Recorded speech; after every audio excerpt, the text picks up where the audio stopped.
you'll have to face your enemies head on. And then you have to be smart. Yay! Okay, bow and arrow. Mirror's edge mechanics. Yeah. Oh my god. Essence of our combat, making sure swinging a big, meaty weapon is fun, satisfying, and well executed. Okay, Nemesis. Back on you.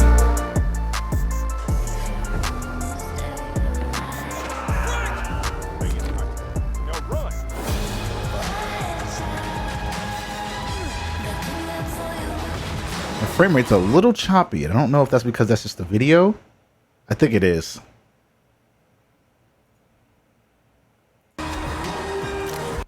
It is Steam, yes.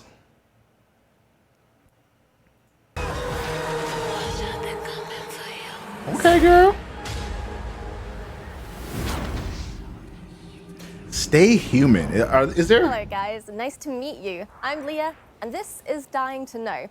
If you're dying to know what's going on in the world of Dying Light 2, then you're in the right place. Here we'll be showing you all the news, the latest from the Dying Light world. We'll be announcing a few contests, we'll be talking to developers, and probably most importantly, we're going to be showing you a brand new gameplay trailer where you can see the current state of the Dying Light 2 game. Hey, let's But go. First, there's someone here I need to introduce you to. It's Aiden Caldwell. Aiden. Pilgrim, an outcast, roaming like a Japanese Ronin or an Old West desperado. My past is dark. My past is dark. Future has a tiny, dying light at the end of this tunnel. Hello, guys. My name is Jonah Scott, and I voice Aiden Caldwell in Dying Light 2. But before that, I'm going to host this program with Leia, if you don't mind. My pleasure. Well, I'm ready. Jonah's definitely ready, and I hope you're ready. So if you're dying to know, just like us, then stick with us. The story told in Dying Light 2 occurs 20 years after the events of the first game. And if you're wondering what happened in those intervening 20 years, well, there's no better person to ask than the Dying Light 2 world director, Thomas Gabao, with who I'll be talking in just a moment. And after that, I'll be speaking to with pick up. Piet Jemenic, the narrative director of the game, so about the characters that appear in Dying Light 2. Nice, Everest. Nice. Welcome to the show, Thomas. So the first question I have for you today is, do I need to have played Dying Light 1? I do love how they're all like wearing parkour related gear. That's super cool. Did I just? Hello, guys. Nice to meet you. Here we go. Welcome to the show, Thomas. So the first question I have for you today is, do I need to have played Dying Light 1 to sort of understand what's happening in Dying Light 2? No, actually, you don't. Like you mentioned before, our game takes place some 20 years later, in a world where humankind has Wow, 20 lost years. the war to the virus. So, Right. in a way, you could say that Dying Light 2 takes us to the world beyond the apocalypse. Intriguing. This looks All right, really tell good. Me more, please. Well, Like, you obviously remember the green events of screen, Heron but- in 2014. Well, after that, world leaders, they had a tough choice to make. They had to isolate the city of Heron. Right. For that, they Hi, created an Angel. exclusion zone. Like in Chernobyl, only a lot more people were left to die inside the walls. Yeah, right. So they just isolated the entire city. And did it help? Did it stop the virus? Yeah, for a while it worked. Enough for everyone to forget about it, at least. Only in secret, a handful of scientists continued to study the virus. You know, manipulating its DNA, creating new strains. They were looking for commercial military applications. So, you know, they're doing it for the money, really. Yeah, of course. So Of what course. happened next? Well, next, the shit hit the fan. By Christmas 2021, one of these mutated strains... Oh, great. Right after 2020, we got a zombie outbreak. We don't really know if this was accidental or not, but this time the virus was much faster than any government. Before the world could react, civilization was on the brink of collapse. People were dying in the streets, capital cities were burning. By the end of 2023, 98% of the population had been lost to the virus. There was a few settlements remaining, but only one city was still standing. The last bastion of mankind, our city, Villador, aka the city. Right, so Villador is what we have left. So that's everything that's happened outside of the city. What actually happens inside Villador? Well, the city has unique rules. First of all, it's surrounded by seemingly impassable walls. Inside the walls, the people they decided to use a radical new weapon against the infection, which actually gave them the upper hand in the first stages of the pandemic. But it also created terrifying new monster Whoa. 15 years on, a new equilibrium sort of emerged in the city. By daylight, human factions fight to It is control so the cool. city, and at night, the streets become the realm of these bloodthirsty, infected monsters.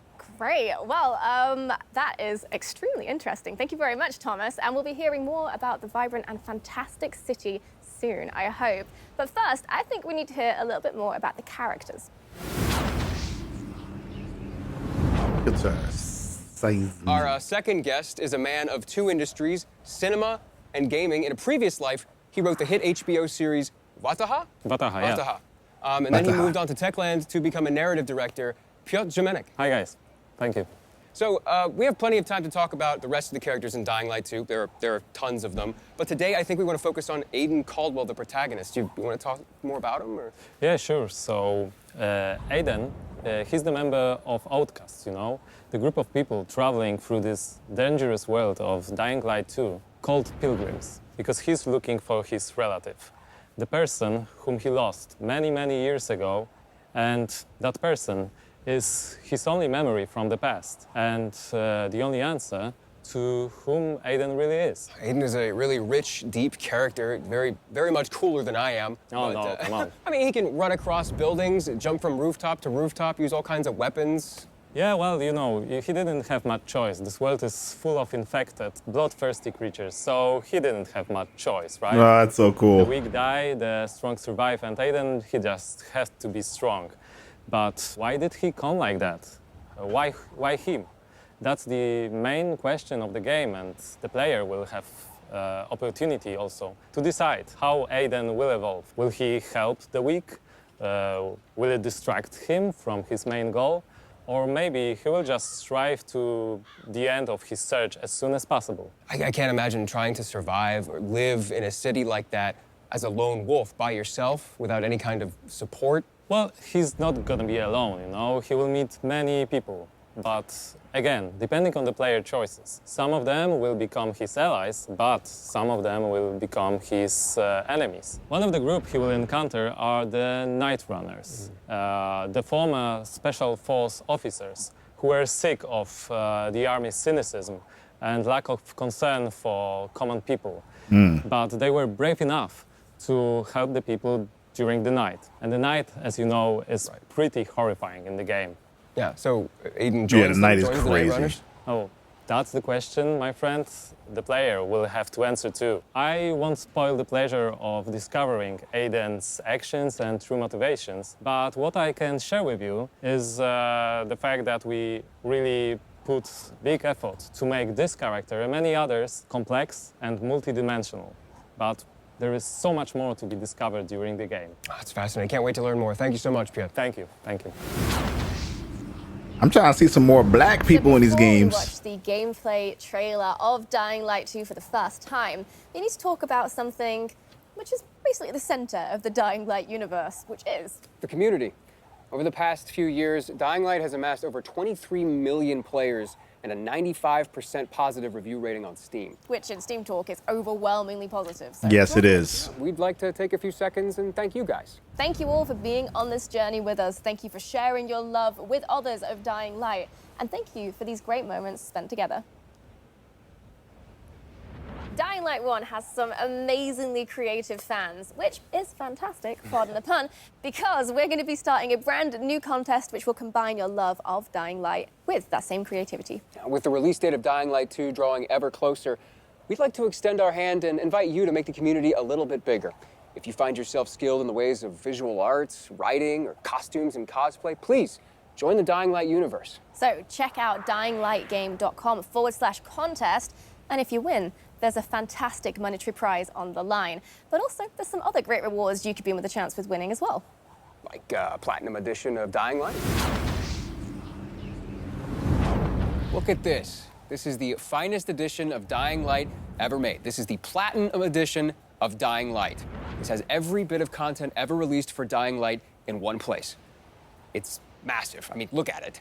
For those of you who haven't experienced Dying Light yet, we are introducing Dying Light 1 Platinum Edition. It's the biggest and most complete edition to have ever existed. And Of we're course. offering it to you now at an historically low price. All the content, lowest price. There's literally no better time to buy than now. How much, You can get though? it on Steam, Xbox, and PlayStation. Get your Platinum Edition of Dying Light now. This is the best offer, like, ever. I guess we don't have time to go over everything. Who that's in the else does Platinum he Edition, but voice? It is everything. This is how it looks.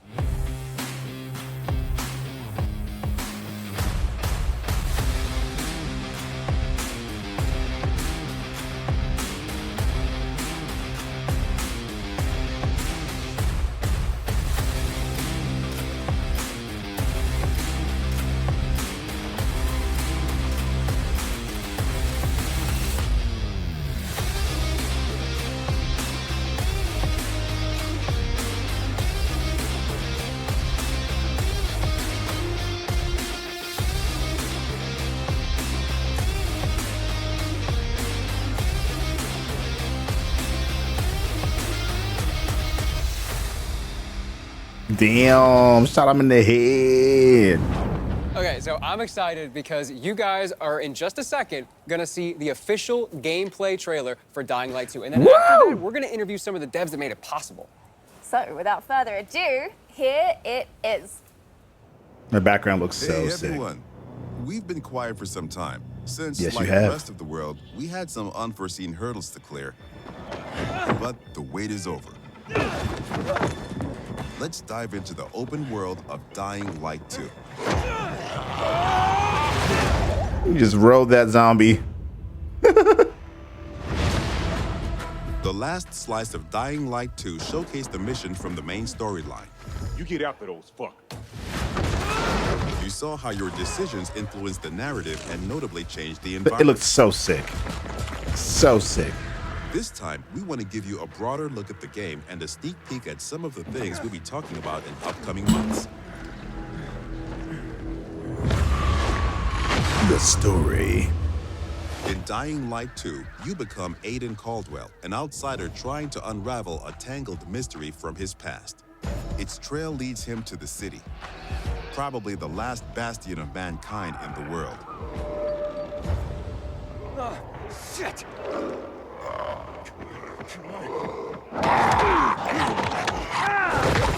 At first, you feel like this intense, brutal place will tear you apart. But then you meet the Night Runners, veteran survivors who help people in better days.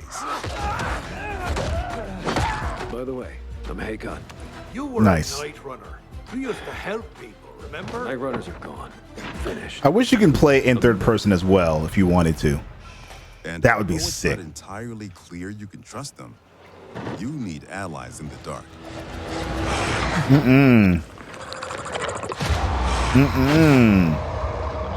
Dark And Ages. these are the modern Dark Ages.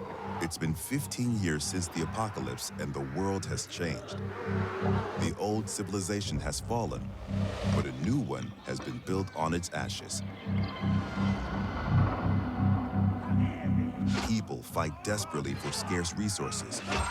Oh my Rules are god. broken, and weakness is punished. She's innocent.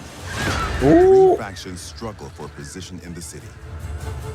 Survivors pride themselves on being able to adapt to any circumstances and cobble together safe zones almost everywhere. Peacekeepers, loyal soldiers who want to impose their version of law and order and trample all in their path. Renegades. When is this released? We're gonna find out. Serving their ruthless colonel, seeking to become sole rulers of the city. Where is Waltz? Make him tell me.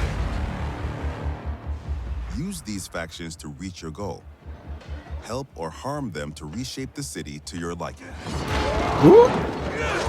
Just remember, each faction contains complex characters.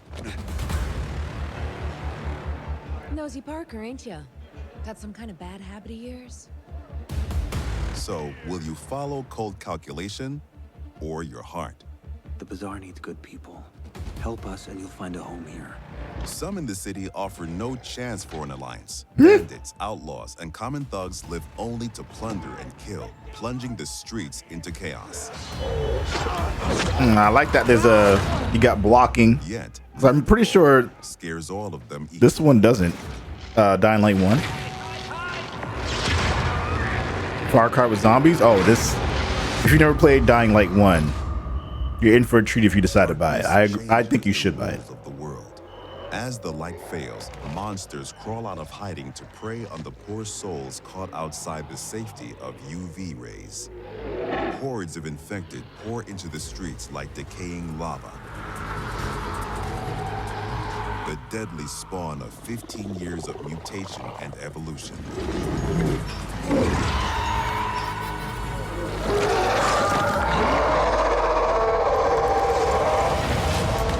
Your only escape? Exploit the city's verticality and flee to the roofs. Though even there, you are never safe from swift and deadly virals.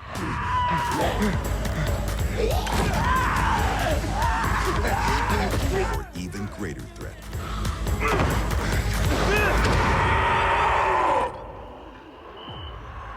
Yet night brings opportunity as well. Why would you pay for something that isn't out yet? Nests I'm talking about Dying Light 1. Dying Light 1. To explore them, you must tread carefully. But those brave enough to face the terrors of the night can loot a jackpot. Damn stealth.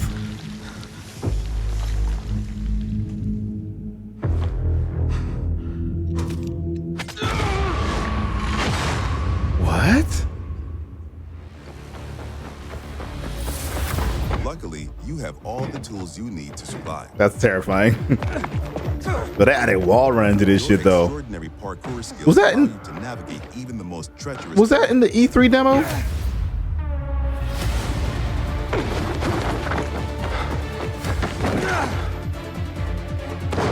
Yo, we got the Octane jump pad. On the roofs, you can count on your parkour acrobatics to save your life. Oh. But often, you'll have to face your enemies head on. And then you have to be smart, Yeet. resourceful, Okay, bow and arrow. determined.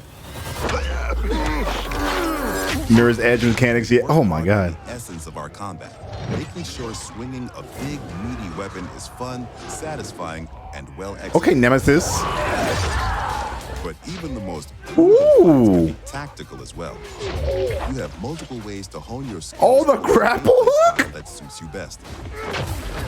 It's up to you if you focus mostly on mobility and parkour, or aggressive, blunt force combat, or a crafty approach where the tools you've created get the Yo, job. this is The sick. ability you learn can be a game changer and possibly a new favorite move.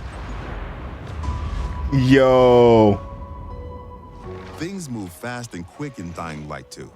Each moment matters. Each move could mean triumph or defeat.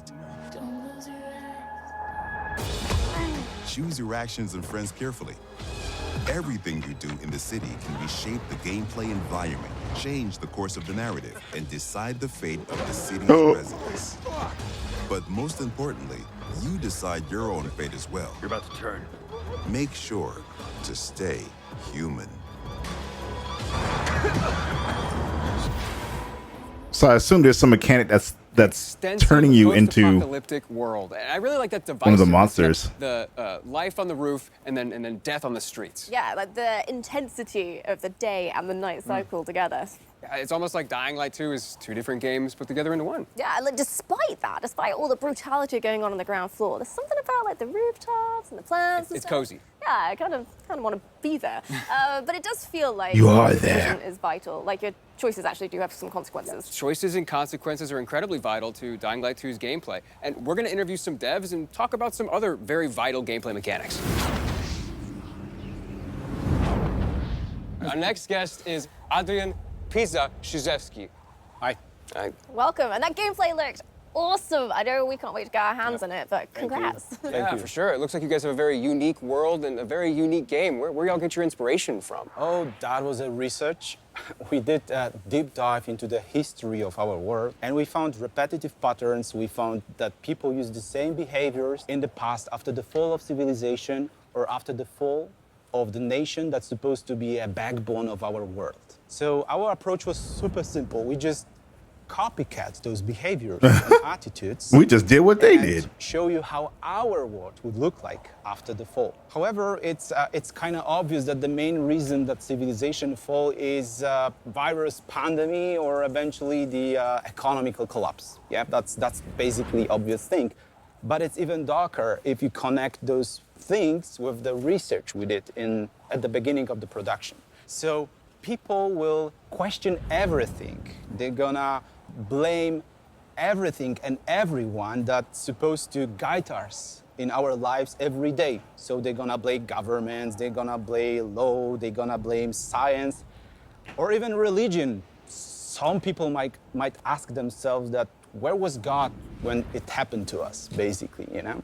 So I feel that all of those things together creates the sensation that it's a giant step backward for our civilization. So, Dying Light 2 has a subtitle, Stay Human. Yeah, I What want to know does about that. mean? Well, it's super hard to remember those values that makes us humans. So Okay. Compassion or support. So the entire fall, those dark times we have is a big test for everyone. And I think it's even harder test because to stay human, people would sacrifice what's the most important for them or sometimes risk their lives. Wow, so that's like really intense. And there's like the obvious like double meaning to it, which is what I was thinking. Stay human, don't become a zombie. Yeah, but one disclaimer, those are not zombies. You know, those are infected people that turn to be a monster. They're just crossing a line, you know, and they're turning to be a monster, you know.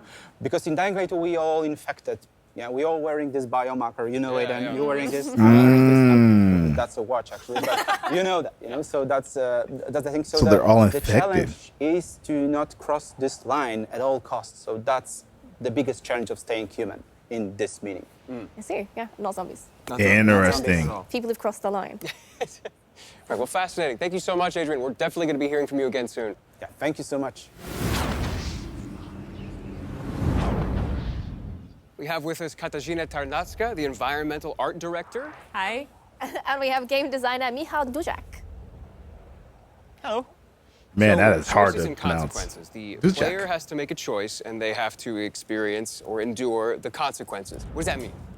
Basically, the whole system of choice and consequences is really, really complex. I would say the best way to describe it is that player is making the decisions based on 3 layers. First one are the choices that you do during the main story missions.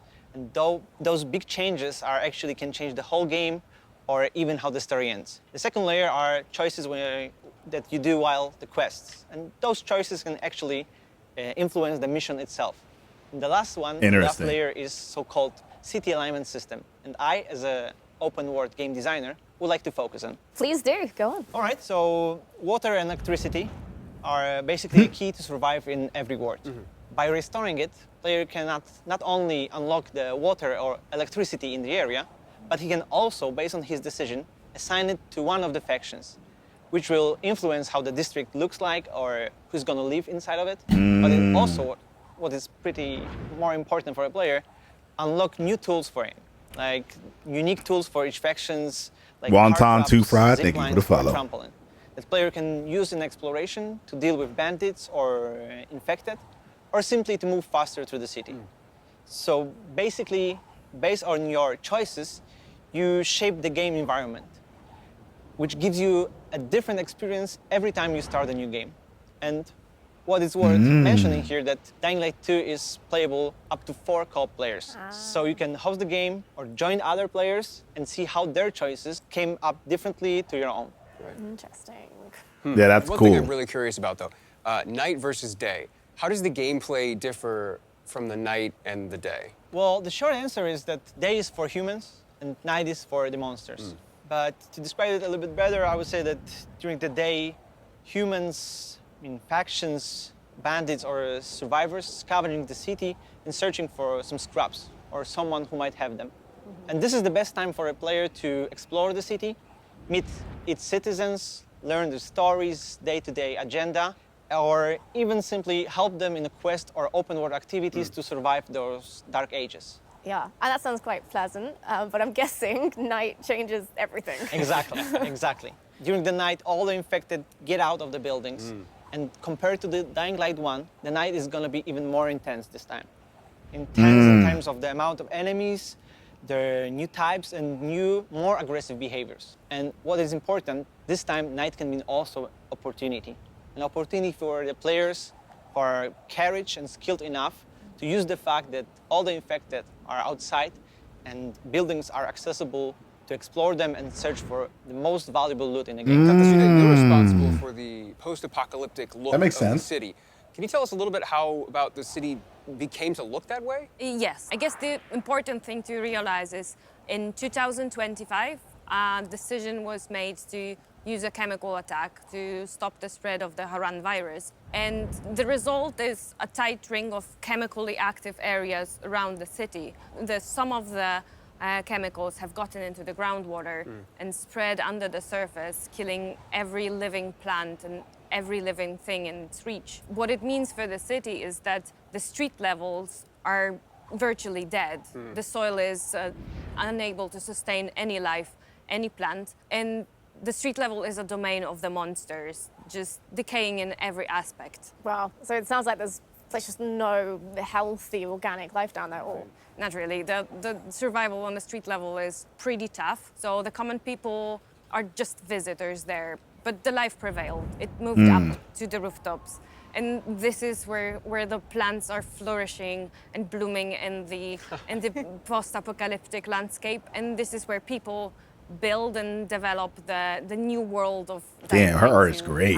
Electricity producing windmills and safe zones for the player. And in a way, in a metaphorical sense, the rooftops are the new default ground floor, the level 0. And trip to the streets is, in a way, a trip underground, a -1 of sorts, just the corpse of a lost civilization.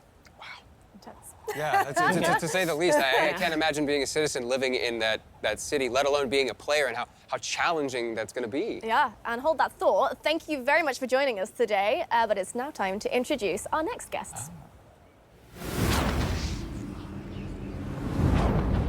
With us now are Bartosz and Peter. And guys, I have one question about the open world in Dying Light 2. How big is it? It's pretty big. We know that. Can you tell us a little bit more? Yes, of course. The map in Dying Light 2 is divided into 2 huge regions and several zones. Okay. There are plenty leftovers from the lost civilization for you to scavenge. But we didn't want our players to perceive the map only horizontally, so we see the map as a multi-level 3D world that supports your traversal and helps you solve parkour puzzles. Yes, in-house we call it multi-layer open world exploration. And you know, the movement system from Dying Light 1, we remove every restriction from the player. You can move everywhere you want, how you want to do it.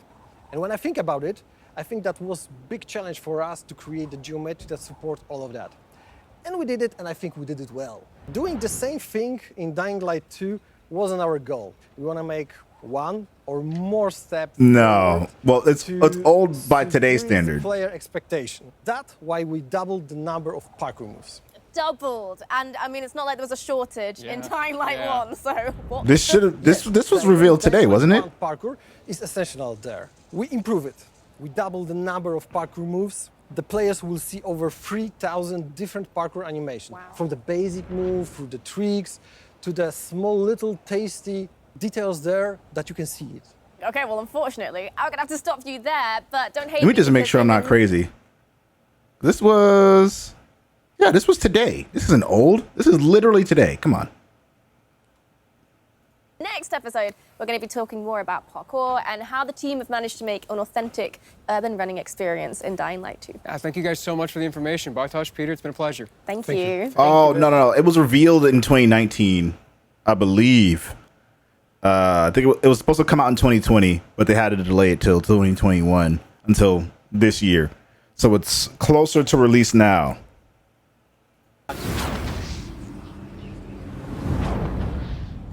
Okay, so the last and arguably the most important question I'm sure you have is, when is the release date? Yeah, that is a very, very, very, very important question. And luckily, we have the answer. And that answer is... When it's ready. 7th of December. Holy shit, December To 7th. say that out loud. And now that we know the release date of the game, it's time for you to go pre-order it. Go to dyinglight.com/pre-order, select your platform, and then hit pre-order. And there you go. Congratulations. You That's just pre-ordered close. one of the most anticipated games of this year. Not exactly Go you. close. It's this year, but barely. Oh, wow. I want one. That's Well, I've cool. got good news for you then, because this official figurine is part of the collector's edition of Dying Light 2, and you can get one for yourself if you want. We'll That's leave sick. like a proper unboxing of the whole set to the professionals, but we do have it all in front of us right now, so it'd be rude not Straight to the look. pre-order, right? You get, in the collector's edition, a concept art book full of stunning artwork from the game. You get this steel book, which will have your game inside I love it, steel of course. books. And you get this interesting little sort of UV flashlight, so yeah. Cool. It looks like there's all sorts of vanity elements. Dying to too, like Survive. You saw legendary that? Skin packs, as well as all sorts of digital elements. For more information on these digital elements, please visit the pre-order website. I want this, and I want Dying Light 2. Kind of thought you'd say that. Well, if you're feeling the same way, then I've got good news, because you can pre-order the collector's edition. However, it is very, very limited, so you'll have to be very quick. Rest assured, there will be plenty of the standard edition for your standard gamer, but if you're into special editions, there is a deluxe edition of Dying Light 2 with a steel book, legendary pack, and a digital soundtrack, and much, much more. So to summarize, that's 3 different editions that you can buy depending on what you're after. I feel you, Nightmare. I feel you. And if you just can't wait until release to get immersed in the world of You Dying missed Light Collection 2, Edition? then why don't you go Wait, check what? out the Techland Gamers and Goodies website for more info. Yeah, this is a program You- for all you should gamers, still whether be or able not to you want pre-order it. updates on Dying Light 2 with the news, or you want Dying Light 2 items in Dying Light 1. Everyone's going to find something they like there. Yep, and this is just an initial offering as well. Check back later for even more details, more information, and we'll be going through it in future episodes as well. Yurt. That's it. Don't forget to pre-order the game and take part in our contests. The details are on the game's website. And here's a sneak peek at the topic of the next episode. Thank you for watching, and stay safe. Oh, we went over a lot of different things during this episode.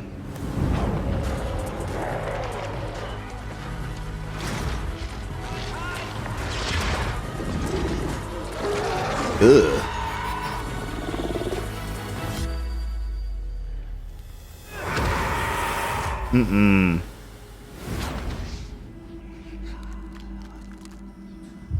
Reload weapon skin.